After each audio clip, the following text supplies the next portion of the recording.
Vessel Kiapa Nui, channel 12, over. Requesting permission to enter the harbor and proceed into the downtown marina, over.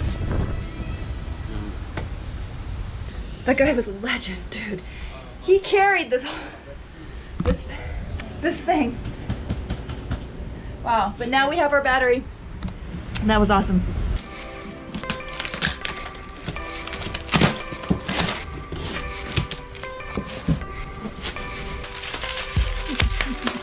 The best part.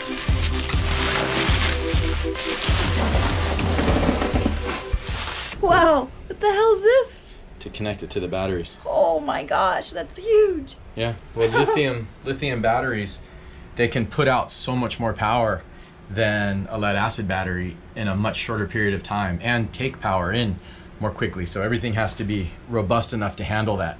First impressions, Yeah. surprisingly light. This is going to be pretty easy to install, I think, hopefully.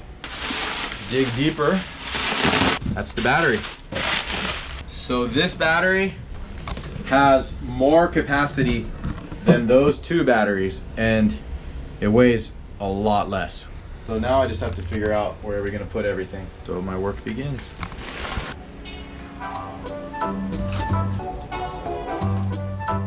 So all day yesterday to wire the things. I've been working on this for a month. Oh, and now the lifting begins.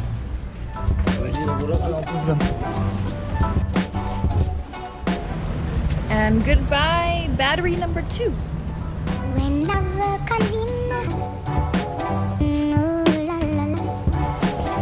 love comes in. Oh my gosh, did you see how heavy those batteries were and how massive they were? 2 of them. Bye-bye. And now we just have one much lighter lithium battery.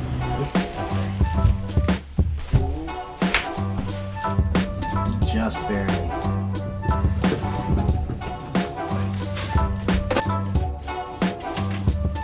When love comes in. If it doesn't turn, we have a problem. We must go in the other way.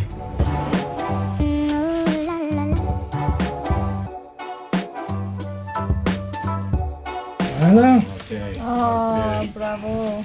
Technology is right here. I need that. Perfect. All right. Thank you. Very, very helpful. Merci So you beaucoup. don't need anything else? Well, Oh, I just go Not with with you this. for gasoline. Okay, yeah. oh, you are? I'll be back, yeah. Yeah, I'm taking your wife. Yeah, thank you so much. Thank you, Ryan. Now you can. And I'm not saying goodbye to them because I'm getting a ride to get fuel. Yay!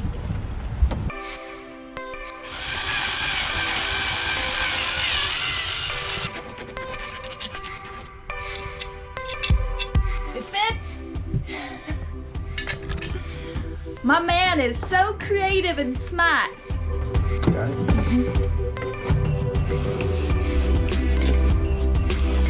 We used the original battery cables that were on the boat. Didn't have to do a thing except drill a few of the ring terminals out. Be a little prettier if we were in San Diego, but But we're not. Oh, it's raining. I gotta close Yeah, up. close up.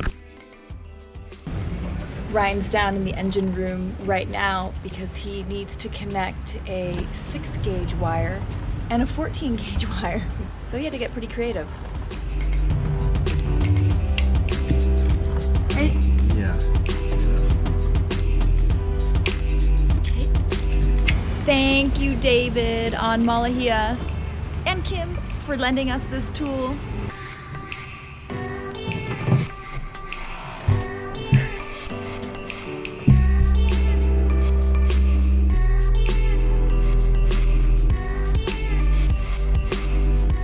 Okay, the moment of truth. Let's see if this battery works.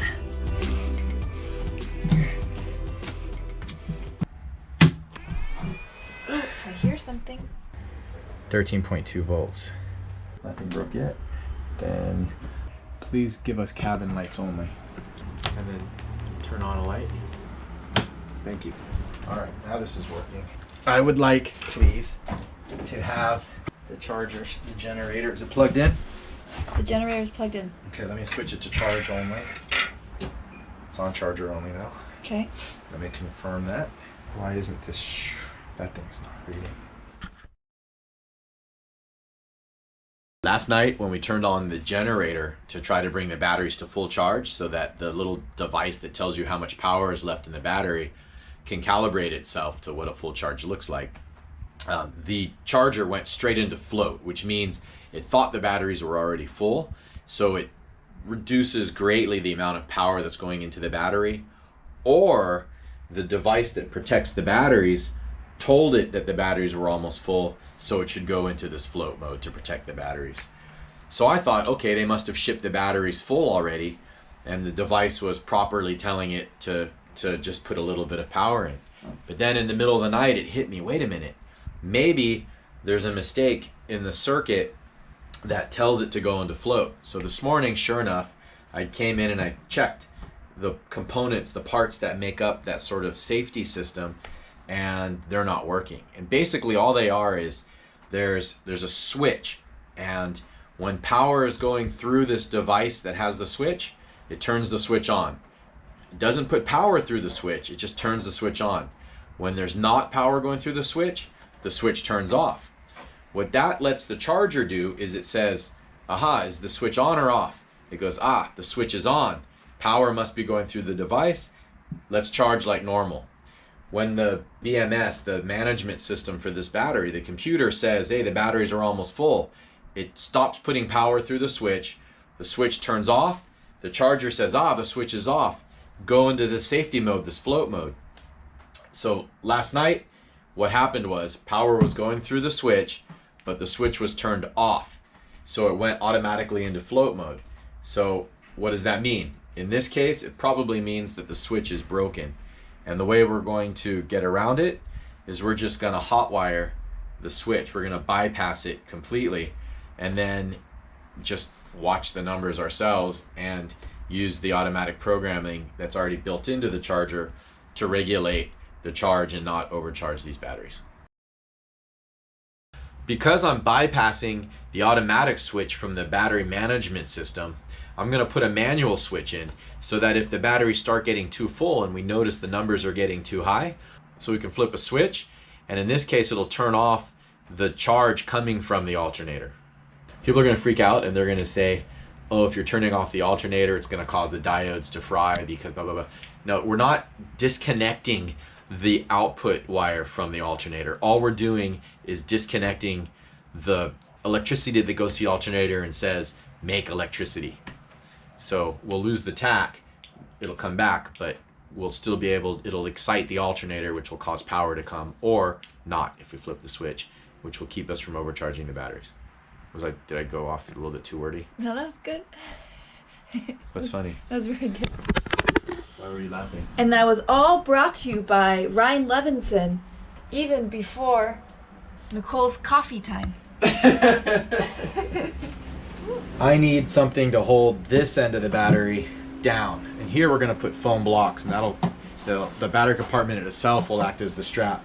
But for here we're going to run Dyneema from these two screws down to a Dyneema loop that we're going to put here. So what I did was I drilled a hole, and we're going to put the Dyneema through the hole, make a little loop, tie a really good stopper knot, best is a button knot, and then that's going to fit into this hole right here, which I drilled. It doesn't at all really degrade the structure of the support, but it's just a place for the hole to sit for the Dyneema loop, which I can then, you know, create like a little 2-to-1 or a 4-to-1 purchase, really cinch that battery down, and doing it with Dyneema, because anytime you're on a performance boat, if you can use Dyneema, it's a plus.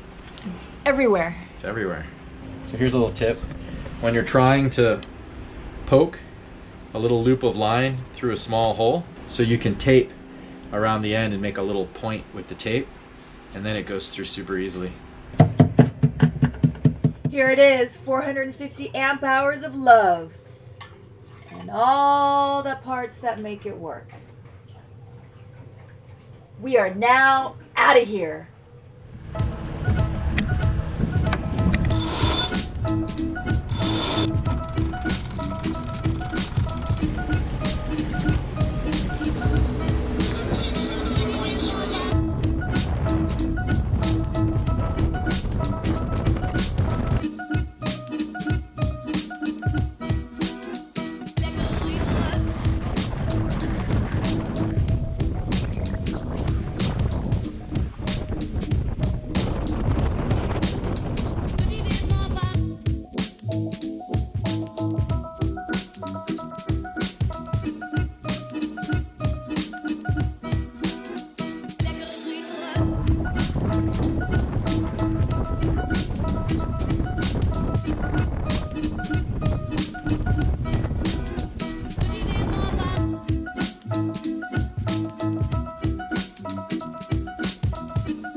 Don't forget to check out hinanolife.com. With your purchase, you get 10% off, and Hinano will give 10% to Stoke for Life, a non-profit organization that provides opportunities for people with physical disabilities to go surfing.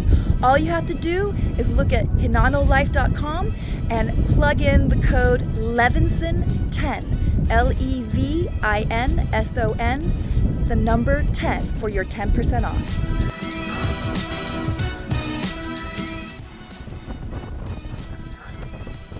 This episode is made possible by viewers like you.